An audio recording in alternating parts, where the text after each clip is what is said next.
But all these. There's bean counters somewhere, and their whole job is to work out how to like latch on and get you in. Oh, 100%. Yeah. 100%. So you were saying Netflix has taken a hit, has it? Yeah. I So bet when Disney Plus came on, because Disney, they own almost everything out there.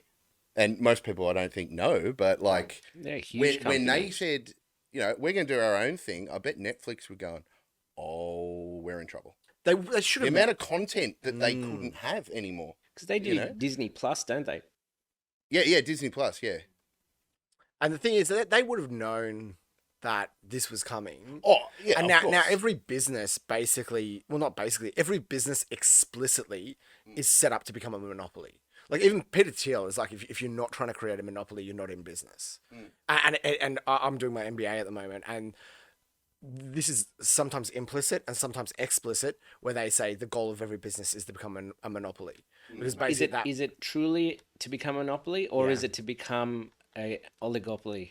no, monopoly. That's the goal, and you settle for an oligopoly. Yeah, because what about Microsoft and Apple? But if it wasn't for government regulation, if you had total free market, Ah, right, I their see. goal is to become a monopoly. Well, because of government regulation, is the goal an oligopoly? The goal is still a monopoly, and you settle for oligopoly. Oh, so So- you are settling, but that's Yeah. okay. And if it changed, you do it, but you should be to be a responsible business owner. If you're really like looking after the best needs of the company, you'd be doing everything you can to create a monopoly. Whether that's lobbying government or buying out competitors or controlling how competitors interact in the market, that is like the sole goal of a company. Or a Basically for-profit illegal company. stuff. Yeah.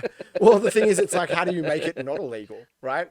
Companies do plenty of stuff that maybe 20 years ago was illegal, or a lot of things they do now are illegal, but they weren't 100 years ago. So, and the relationship between business and government is really interesting because of the way that they're, in lobbying and paying tax. So they're intimately connected.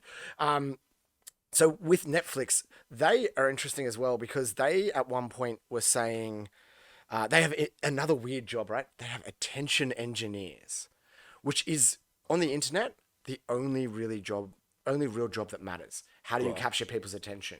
Like even with this Yeah, of podcast, course. we're trying to think, how do we capture people's attention?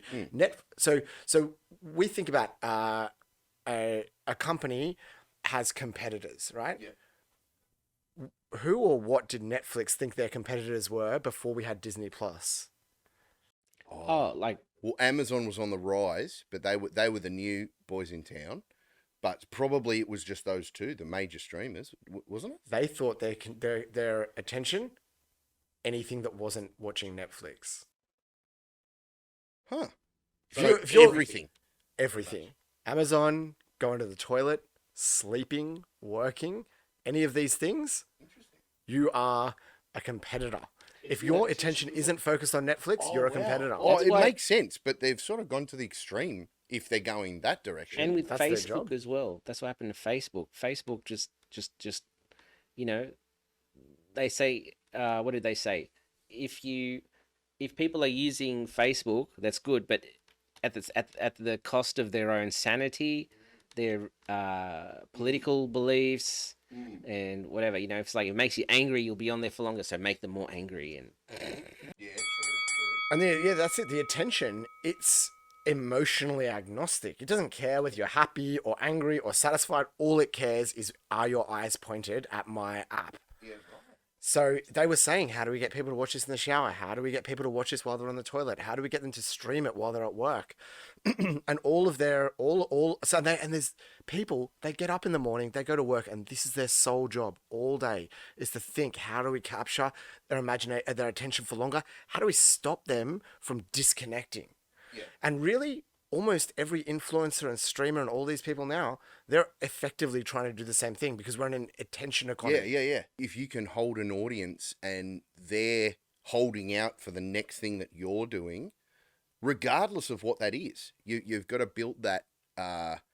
Well, that's the magic sauce, isn't it? If we could figure that out, we'd all be all right. We'd be in a bigger studio, maybe. That's it.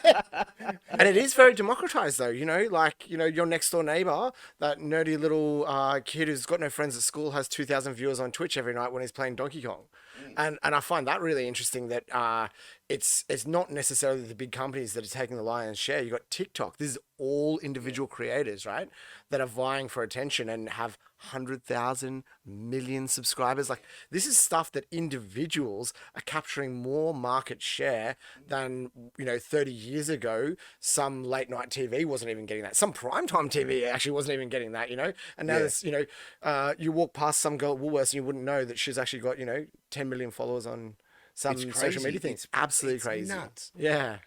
But My I- gosh. I'm I gonna guess stop.